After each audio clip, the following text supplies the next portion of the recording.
तो सेमिति मोर बाहागर 3 वर्ष पर जेतु घटनाटी होईची सेइति पई सेटा यौतुक जनित हत्या बोली कहउचंती। बहुत प्रकार से खटटे काठ जिनस विचार आने लोड करदा गदी लोड करला पर ट्रक भर्ती हो तमन कोन आपन कहबे भर्ती ट्रक नै गासी कोन सुना गणा दितले ना कोन भर्ती ट्रक केमिति समस्त घर पिटंती पिटिबाटा कोन ठीक हां भूल करिवे माड कहबे सासु मोहरे कथा बात करिवो आपन जवाब देबो ससुर को जवाब देबो। सामाजिक चलनी भितर एमिति किछि रोग व्याधि अछि जहा आम समाज को नष्ट कर दउछि भांगी दउछि। सेमिति रोग भितर गोटाए हला यौतुक रोग। यौतुकर लोभ मनीष को अमनीष कर दउछि। लोभर बशवर्ती हेई हत्या करी बसुचंती निजर धर्मपत्नी को लिभि जाउछि केते जीवन दीप अकाल रे। तबे एटा काहे होउछि काहे ये यौतुक लोभ मनीष को माड़ी बसिछि मनीष को कबलित करिछि। ए कथा जानिबा पई आमे जने यौतुक हत्यार अभियुक्त व्यक्ति को आम कार्यक्रम एक्सक्यूज मी को निमंत्रण करिछु जहाँकर विचार चली विचार रे सी निर्दोष हो पारती कि दोषी हो पारती ताहा मान्यवर अदालत निर्णय करिवे। किंतु आमे तांकर कहिबार अधिकार टाको क्षुण्ण न करी तांको तरफ से कहउचंती निर्दोष तांकोठु जानिबा पई आमे तांको एठिकी डाकिछु। सी हेले शुभजीत स्वाई पट्टामुंडई केन्द्रापड़ार व्यक्ति। आसंतु तांको सह आमे कथा बा। शुभजीत बाबू आम कार्यक्रम एक्सक्यूज मी को आपनको स्वागत। नमस्कार। आपनको नारे एते बड़ अभियोग विचार चली आपण निजको निर्दोष कहउचंती किंतु घटनाटी बड़ जघन्य। यौतुक पाई आपनको स्त्री को हत्या कर देइचंती।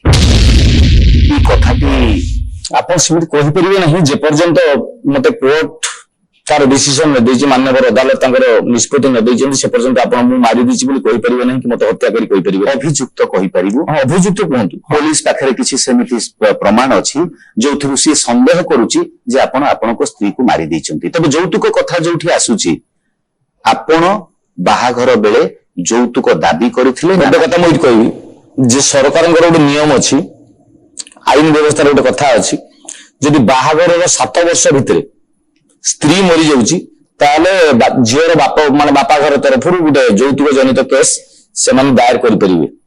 तो सेमिति मोर बाहागर 3 वर्ष पर जेतु घटनाटी होईची सेइति पई सेटा गोटे यौतुक जनित हत्या बोली कहउचंती। किंतु हत्या भी नुह झील जे मो स्त्री जे से दौड़ी देछि माने सुइसाइड करछि आत्महत्या करछि एटा जमारू हत्या बोली कहंतु नाही। तबे मूल प्रश्न को आसंतु बाहागर बेले आपनको बापा मां आपनको परिवार वर्ग यौतुक दाबी करिथिले ना नाही? ना यौतुक आम तरफ दाबी ही नहीं। से माने देइथिले कि नहीं? से माने देइथिले झील तो बाहा दउचंती से माने जिंस पत्र दियंती कि खटटे देबेनी ना गदी बिछना देबेनी ना जो ड्रेसिंग टेबल टे सोफा सेट टे आलमारी टे जो एई जिंस गुडा जोडा निहाती आवश्यक सामग्री जोडा रोषेई वास पई जिंस पत्र फैन टे ग्राइंडर टे माइक्रोवेव टे जोडा निहाती दरकारी जिंस सेडा हमें मागिले भी दबु न मागिले भी सामाने देइथांते सीधा कथा सेमिति जिंस किछि देइछन निहाती दरकार बोली आपण कहउचंती किंतु से सब प्रकार कोनोसी जिंस रे अभाव रखी नाहंती। अभाव बहुत जिंस अभाव बहुत जिनस थिला आपण जो जानि नथि से बाबू नहीं तार रेकॉर्ड अछि सुनतो आपण तार रेकॉर्ड अछि पुलिस पाखरे झियर भाई गोटे वीडियो कैमरा रे कवर करथिला गोटे फुटेज जोथरे बहुत प्रकार रो जिनिस पत्र गाड़ी रे लोड हे आसी आपण को घर पाखरे अनलोड हेतिला बाहागर बेले बहुत प्रकार से खटटे काठ जिनिस विचार आने लोड करदा गदी लोड करला पर ट्रक भर्ती हियो तमन कोन आपण कहबे भर्ती ट्रक नै गासी कोन सुना गणा दितले ना कोन भर्ती ट्रक रे आपनको स्त्री को आपनको परिवार लोक केबे बाध्य करि नांती आउ किछि जिनिस दबा पई केबे सीमित कराई बाध्य करनांती से कराइनी सीमित सेडा तांकर मन गडा कथा से झीर बापा मन गडा कथा नुहे शुभजीत बाबू से प्रमाण भी अछि। कोन प्रमाण रखिसन आपनको स्त्रीकर हाथ लेखा 27 खंड चिठी प्राय पर्व पर्वाणी जोथिरे झियो बाप घर को जिबाकु चाहे ता पूर्वरु झियो ता बाप घर को चिठी लिखिछि से 27 खंड चिठी मध्ये तांको तरफ दिया जाईछि जोथिरे आपनकर बापा मां एवं आपण मध्ये प्रत्यक्ष भाबे दाबी करिसंती जे एसी नहले हबनी ये नहले हबनी से सब लेखा 27 खंड चिठी तो पुलिस मजे मते कहला चिठी आनी देखाओ मु कोइ दिसडा मस्त हैंडराइटिंग कि नो आउ के लिखि दी तो स्त्री नारे कहि दे कि आपण दे दी पारन पुलिस पे कासरा सुनै जे सीधा कथा हम घर पाखर पोस्ट ऑफिस दूर रे से सीमित रे एटा मिछ कथा से जाई चिठी केबे पक्के परिबनी हले कि से घर बाहर की जाइन से घर बाहर की जाइन मन चिठी नै केते पकेला से पोस्ट ऑफिस ता बापा मा पाइ गेले चिठी केते हम घर की सीमित छडा हो नतला ताकू जे तू जा इडी जाई चिठी पका तू साइड रे बुली हम दम नै पर तो सब सुविधा थिला हमर आपण छाडू नथिले माने जबरदस्ती कथा बुझंतुनी आम घर माने एमिति घर बहू पदा को जाइनी जो कथा ଆପଣଙ୍କ ସ୍ତ୍ରୀ ଡାଏରୀ ଲେଖନ୍ତି, ଡାଏରୀରେ ତାଙ୍କର ରେଗୁଲାର ତାଙ୍କ ଅକ୍ଷର ଯାହା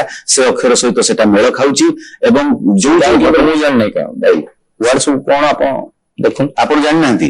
ମୁଁ କହୁଛି ଆଜ୍ଞା ସିଧା କଥା, ମୁଁ ମାରି ନାହିଁ ତାକୁ, ମୁଁ ମାରି ନାହିଁ, ସେ ଏମିତି ଦୌଡ଼ି ଫୌଡ଼ି ଦେଇଦେଇଛି, ତାର ଅଲଗା କଣ ଝାମେଲା ଥିବ ସେ କଥାରେ କଣ ହେଇଥିବ ମୁଁ କହିପାରିବି। ଆପଣଙ୍କ ଘର ଲୋକ କେବେ ବାଡିଆ ବାଡି କରିନାହାନ୍ତି? ସେମିତି ସମସ୍ତଙ୍କ ଘରେ ହୁଏ ଆଜ୍ଞା। ନାଇଁ ବାଡିଆ ବାଡି କରୁଛି? ହଁ ବାଡିଆ ବାଡି କେମିତି ବାଡା? ସମସ୍ତଙ୍କ ଘରେ ପିଟନ୍ତି। ପିଟିବାଟା କଣ ଠିକ? ହଁ ଆଉ ଭୁଲ କରିବେ ମାଡ ଖାଇବେନି, ଶାଶୁ ମୁହଁରେ କଥାବାର୍ତ୍ତା କରିବ, ଆପଣଙ୍କୁ ଜବାବ ଦବ, ଶ୍ୱଶୁରକୁ ଜବାବ ଦବ। ଆଉ ଏଗୁଡା କେତେବେଳେ କଣ କେତେବେଳେ ଶାଶୁ ମା ମାଡ, ଶାଶୁ ଶ୍ୱଶୁରଙ୍କ ମାଡ ନିଜ ବାପା ମା ବୋଲି ଭାବିଲେନି କାହିଁକି? କିନ୍ତୁ ସେ ବାପା ମା ତାକୁ ବାଡେଇ ନଥିବେ। ଆମ ଟିକେ କେତେବେଳେ କିଏ ଗାଲରେ ଏମିତି କହିଦେଲେ ଆମକୁ କହିବେ ସେ ମାଡ।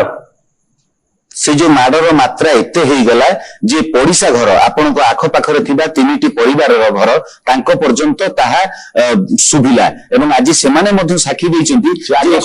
ବିପଦ ପଡିଲା ମାନେ ସେ ଯୋଉ ଅସୁବିଧା ବେଳେ ବେଙ୍ଗ ବି ଉପରେ ଆସିକି ପରିସ୍ରା କରିଦିଏ, ସେ ପରିସ୍ଥିତି ସେଇଆ। ସେ ଆମର ଜାଗା ବାଡି ନେଇକି ସେ ପଡିଶା ଘର ଲୋକଙ୍କ ସହିତ ଭଲ ପଡେନି।